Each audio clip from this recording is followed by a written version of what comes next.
అయ్యయ్యో, నాకిన్ని తెలివితేటలు ఇచ్చిన దేవుడు చదువు ఇవ్వలేదే.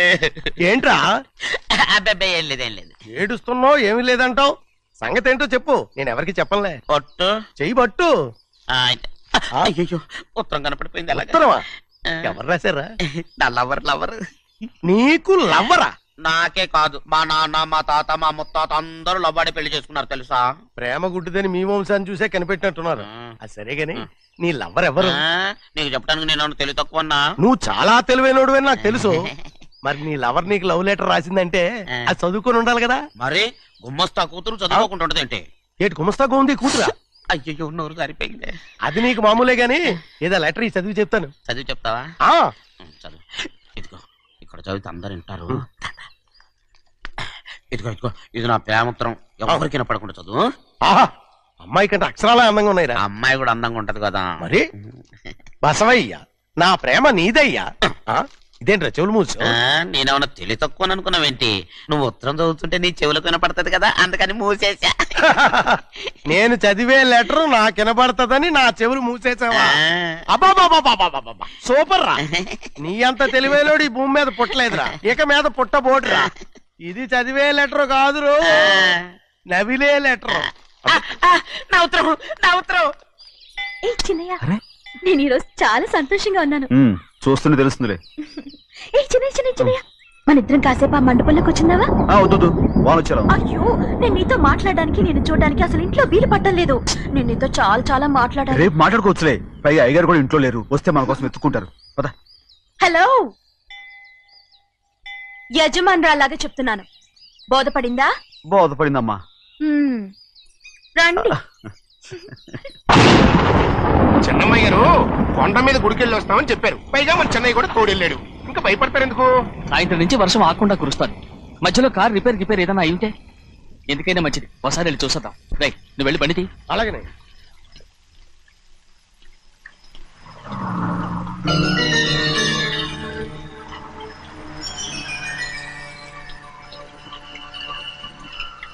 చూడండి, ఆ కారు మందే అనుకుంటానండి.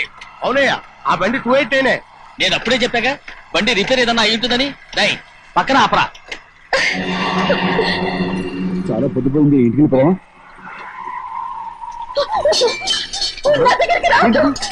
నువ్వు కావాలని కారు రిపేర్ అని అబద్ధం చెప్పావు.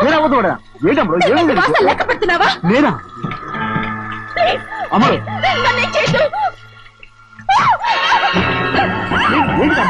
పిచ్చి పట్టిందా? నీకే మొన్న వచ్చి పట్టింది. నా ప్రాణం పోయినా నీకు లోగను. ఏంటి అమ్మ నువ్వు చేసే పని? ఏంటి అమ్మడు? చూసారు చూసారా?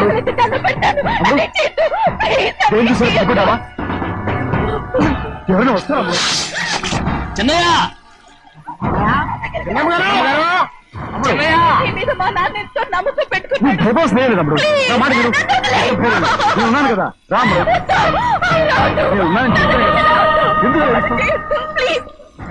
ఇంకొమ్మడు నువ్వేం భయపడగలరు, నా మాట విను. అమ్మడు ఆగమంటుంటే ఏంటి పిచ్చిదానిలాగా?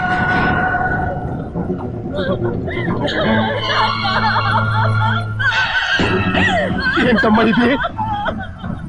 చెప్పమ్మా, చెప్పు. కారు పేరు చెప్పి నన్ను మండపంలోకి తీసుకొచ్చాడు. వర్షం పడుతుంది, కారు రిపేర్ చేయలేమని ఇక్కడే ఉందామని నన్ను అదోలా చూశాడు. నాకు చాలా భయం వేసింది. ఏం పర్వాలేదు, నడిచనే వెళ్ళిపోదాం నేనంటే, నువ్వు విదేశాలు చదువుకుని వచ్చావు, ఆ మాత్రం అర్థం చేసుకోలేవా? ఈ ఒక్క రోజుకి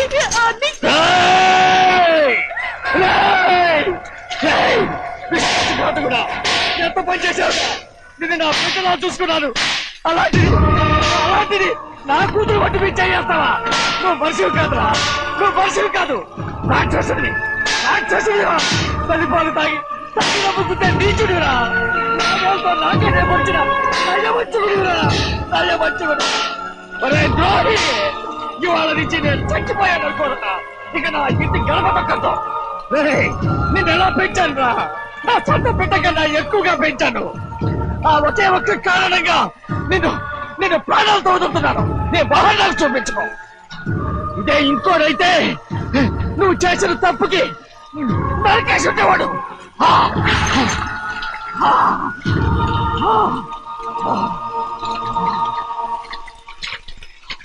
పదమ్మా రే రండా ఇవాళ వాడికి మనకి రుణం తిరిగిపోయి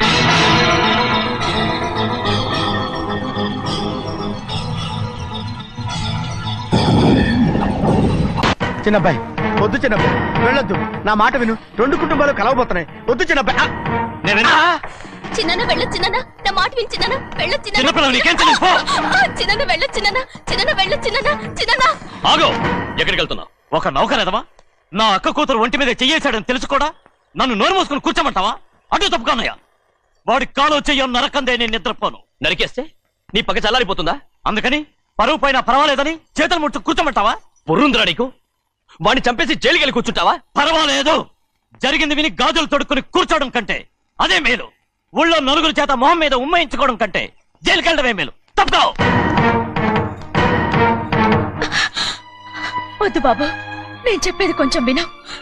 మా నాన్న చిన్నయ్య నెత్తి మీద పెట్టుకుని ఊరేగాడు. ఇప్పుడు ఆయననే నిజం తెలుసుకుని బయటకు గెంటేశాడు. ఆ శిక్ష వాడికి చాలు. కానీ మీ చెల్లెలు పరువు పోయిందే, దానికి కారణమైన వాడిని నేను ఊరికే వదిలేయాలా? నువ్వు వాడిని నరికేస్తే జరిగింది మాసిపోతుందా? పోదు, కానీ కోపం కొంచెమైనా తగ్గుతుంది కదా. 2 రోజులు ప్రశాంతంగా ఉంటే అన్ని కోపాలు పోతాయి. అవును, నువ్వు కూడా 15 సంవత్సరాలుగా ప్రశాంతంగానే ఉన్నావు. కానీ మీ నాన్నకి నీ మీద కోపం పోనేలేదే. అలాగే నేను కూడా. తప్పుకోవద్దు.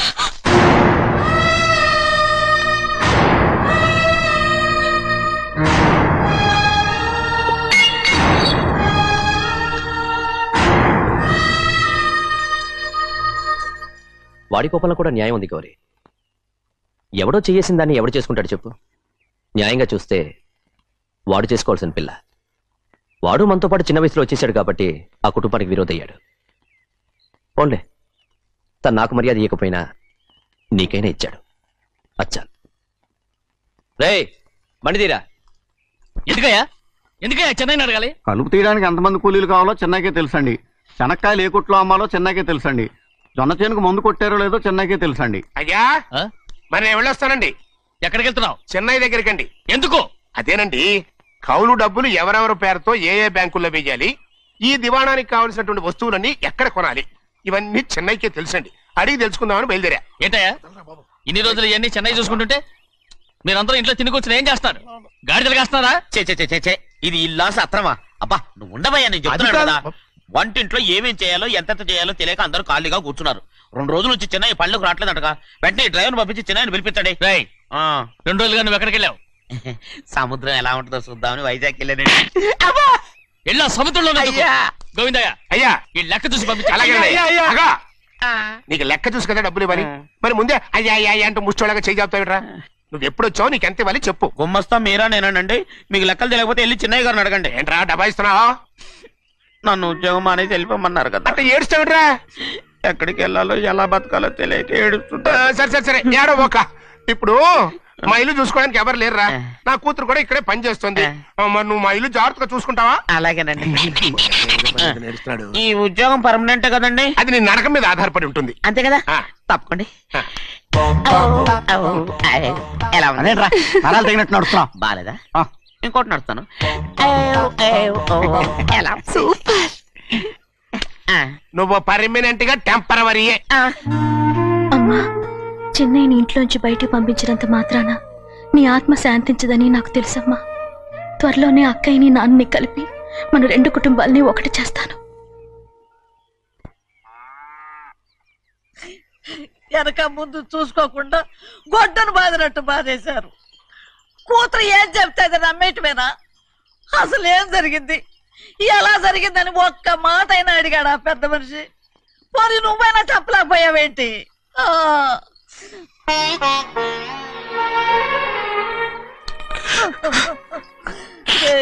చిన్నయ్య ఏడుస్తున్నావయ్యా? పెద్దయ్య కొట్టాడని బాధపడుతున్నావా? అబ్బే పెద్ద కొట్టిన దెబ్బలు కాదని నేను బాధపడుతుంటా. ఈ నెలలో ఒక్కరోజు కూడా నేను ఆయన విడిచిపెట్టి ఉండలేదు. అలాంటిది 2 రోజులు అయిపోయింది ఆయన చూసి. అదే బాధగా ఉంది. బాధ ఇదే. చిన్నయ్య చూడు, ఎవ్వరికి కనపడకుండా పెద్దయ్య గారిని చూసిరారా, అప్పుడు నీ మనసు స్థిమిత పడుతుంది. లేదే, ఆయన తప్ప ఆయన తెలుసుకుని నాకు కబురు చేసేంత వరకు నేను ఆయన మొహం చూడను. ఆ దొంగ ముఖంది నీ మీద మనసు పడ్డట్టు నాటకం ఆడింది అనుకో, అది నీ యజమాని కూతురు అని తెలుసు కదా, నువ్వెందుకు మనసు పడ్డా? సిగ్గిడిసి తన అందరి ముందు పంపు సెట్ దగ్గర స్నానం చేస్తూ నా మీద పడ్డప్పుడు కూడా నేను మనసు పడలేదే. కానీ ఒకరోజు అయ్యో ఏంటి తమ్ముడు మధ్యగానే పోయిందేంటి? పుస్తకాలన్నీ తగలబెడతావు, పైగా చదువుకున్న డిగ్రీ కాగితాలు కూడా మంటలు పడేస్తావేంటి? ఏమైంది నీకు? ఇదిగో మర్యాదగా మంటలవి. అవి నేను చదివి సంపాదించుకున్న డిగ్రీలు. వాటిని మంటల్లో వేస్తాను, చిప్పేస్తాను, నా ఇష్టం. అది అడిగే హక్కు నీకు లేదు. అవి మంటల్లో వేయకపోతే ప్రాణానికి ప్రాణంగా చూసుకుంటున్నావే మా నాన్న, ఆయన మీద ఒట్టు ఇల్లు ఇలా పడి చేస్తాను. వెయ్యి.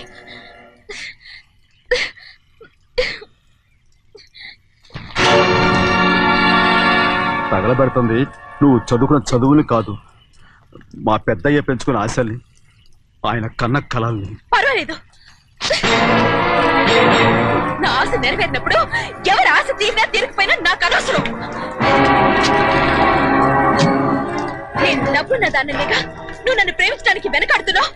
చూడు, మా నాన్న నా పేరు మీద రాసిన ఆస్తుల తాలూకు దస్తావేజులు మొత్తం తెచ్చాను.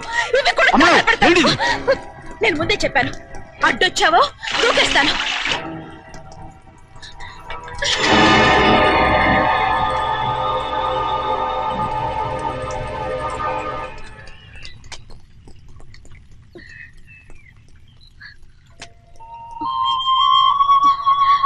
చూడు, ఇప్పుడు నేను ఒట్టి ప్రభావతిని. నాకు చదువు లేదు, డబ్బు లేదు. ఇప్పుడు నేను ఒప్పుకుంటావా? మరి చిన్నపిల్ల మాడతావేటి? ఎన్ని చెప్పినా సరే నువ్వు మా పెద్ద కూతురువి, అలాంటిది నేను పెళ్లి చేసుకోవడం ఏంటి? మరి అర్థంగా మాడతావు.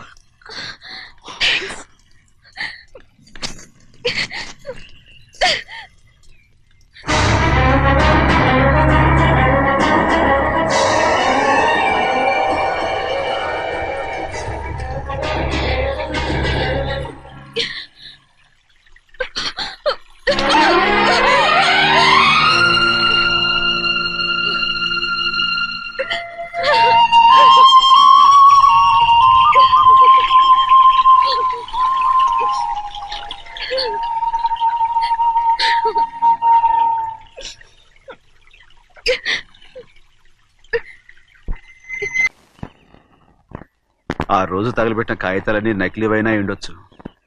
తనకు తెలుసుగా నేను చదువురాని మొద్దునని.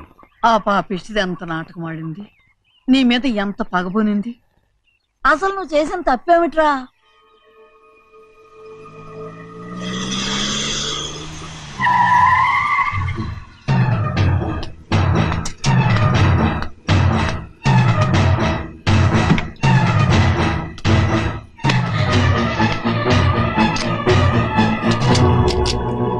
నేనా నీ వెంటబడి తిరిగాను? నేనా నేను ప్రేమించమని అడిగాను? నేనా నేను పెళ్లి చేసుకోమని అడిగాను? ఆ రోజు గుడికి రమ్మంది ఎవరు? వద్దన్న మండపానికి తీసుకెళ్ళింది ఎవరు? చేసినంత నువ్వు చేసి నేనేదో చేసినా నావే. నేను నిజంగా పాప పోనీలే ఆడదాని వారు ఊరుకుంటున్నాను అనుకున్నావేమో. పొరపాటు. నన్ను ఎంతగానో నమ్మిన మా అయ్యగారు నన్ను అనుమానించి తప్పుపట్టారే, దానికి ఆ రోజు నా నోరు మూసుకుపోయింది. కానీ ఈ రోజు మాత్రం నేను ఊరుకునేది లేదు. చెప్పు, ఎందుకు చేసావు పని? కారణం చెప్పు. ఒకే ఒక్క కారణం, నిన్ను మా ఇంట్లోంచి వెళ్ళగొట్టాలి. ఎంతో ఇష్టంగా చూసుకునే మా నాన్న నిన్ను అసహించుకోవాలి. మా అక్క కుటుంబం 15 సంవత్సరాల నుంచి మా నాన్నకు దూరంగా ఉండటానికి కారణం నువ్వు. అంతేకాదు, మా అమ్మ మాకు లేకుండా పోవడానికి కారణం కూడా నువ్వే. అలాంటి నీకు మా ఇంట్లో రాజ మర్యాద, అందరి మీద అధికారం. కన్న కూతురైన నాకంటే మా నాన్నకి నీ మీద ఎక్కువ ప్రేమ. అందుకే నిన్ను ఇలా మోసం చేశాను, నమ్మించాను. అర్థమైందా? Good bye.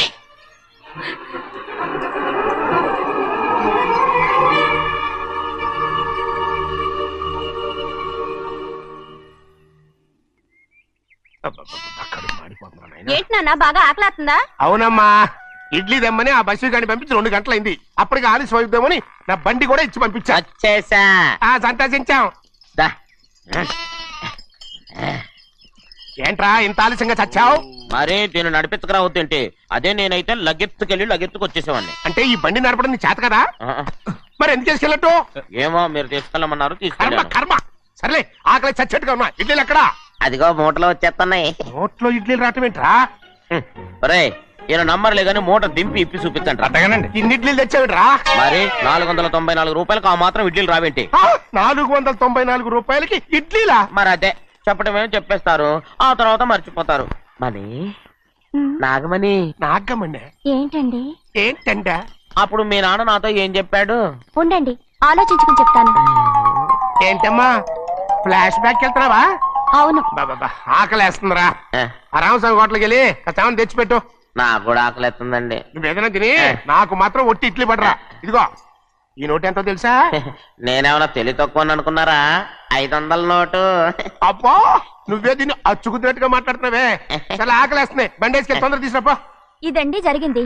ఆ, చిల్లర లేదు కదా అని 500 రూపాయలు నోటు ఇచ్చి పంపిస్తే మొత్తం ఇడ్లీలు పట్టుకొస్తా ఉంటా. నీ నోట్స్ చెప్పు తీసుకో. నానా వద్దు నానా, అబ్బా, కొట్టకు నానా. ఆకలేసేస్తుందమ్మా.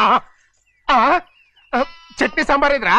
ఇచ్చాడండి, ఇది నేనే వద్దన్నానండి. ఎందుకని? మరి అదే మళ్ళీ మర్చిపోయారు. ఆ? నాగమణి మీ నాన్న నాతో ఏం చెప్పాడు? అయ్యో అయ్యో చట్నీ సాంబార్లని ఎన్ని సార్లు ఫ్లాష్ బ్యాక్ వెళ్తారా? ఏదైనా తిని నాకు మాత్రం ఉట్టి ఇడ్లీ పడరా. ఇదిగో ఆయనకు అర్థమయ్యట్టు మళ్ళీ చెప్పు. నాకు మాత్రం ఒట్టి ఇడ్లీ పడరా. అయ్యో రేయ్, నువ్వు నా కంటి ముందు చెప్పా. ఒళ్ళు మండిపోతుంది. కడుపు కాలిపోతుంది. ఆగండి నాన్న, ఆయనతో పాటు నేను బయటికి వెళ్ళిపోతాను. ఎందుకంటే ఆయన్ని నేను వద్దు! మీ దిక్కుమాలిన ప్రేమ కథ వినే ఓపిక ఎవ్వరికి లేదమ్మా. అయినా నువ్వు అనేది ఏముందిలే, అతను లేకుండా నేను బతకలేను అంటావు అంతే కదా? అవునా? ఆ, అయితే ఒక కండిషన్ రా. ఏంటి? నువ్వు చాలా తెలియగలవాడవని ఈ ప్రపంచానికి, నీ ముఖానికి ప్రపంచం దాకా ఎందుకు గాని ఈ ఊళ్ళో నిరూపించుకో. నా కూతురు నీకు ఇచ్చి పెళ్లి చేస్తా. వాకే వెరీ వీచి. అయితే నువ్వు ఇంటి నుంచి బయటికి వెళ్ళరా. బయటికి రా. రండి. అయ్యయ్యో నా కాళ్ళు చేతులు ఆటలు లేసే. మీరెందుకు వచ్చారయ్య గారు? కబురు పెడితే నేనే వచ్చేదాన్నిగా. కూర్చోండి అయ్యా, కూర్చోండి. చిన్నయ్య టౌన్కి వెళ్ళాడు, ఏదో కొట్లో పని చేస్తున్నాడు. తలరాట దాన్ని ఎవడు మార్చగలడు? నేనేం వాడిని చూడటానికి రాలేదు, నిన్ను చూడటానికి వచ్చాను. అవును, వారం వారం డబ్బుల కోసం వచ్చేదానివి 2 వారాలుగా ఎందుకు రాలేదు? అయినా నా బాధ్యత నేను చెయ్యాలిగా. ఇదిగో తీసుకో. డబ్బొద్దండి. నీ మనవడిని నేను ఇంట్లోంచి తరిమేశాను వద్దంటున్నావా? ఇది నీ మనవడి కోసం కాదు, నీ కొడుకు కోసం నేను చెయ్యాల్సిన బాధ్యత. ఆనాడు ఊరంతా నా బిడ్డ తప్పు చేశాడన్నా, మీ మనసుకి మాత్రం తప్పు చేశాడనిపించలేదు. ఈ రోజు నా మనవడు కూడా ఏ తప్పు చేయలేదు. ఆ విషయం మీరు తెలుసుకుని వాడిని ఏ రోజు పనిలోకి రమ్మంటారో ఆ రోజే డబ్బు తీసుకుంటాను. నీ మనవడు చేసింది నేను కళ్ళారా చూశాను. దాని గురించి మాట్లాడాలంటే నాకే అసహ్యంగా ఉంది. డబ్బు తీసుకుంటావా లేదా? వద్దు బాబు. ఈ రోషమనాలో నేను చూస్తాను.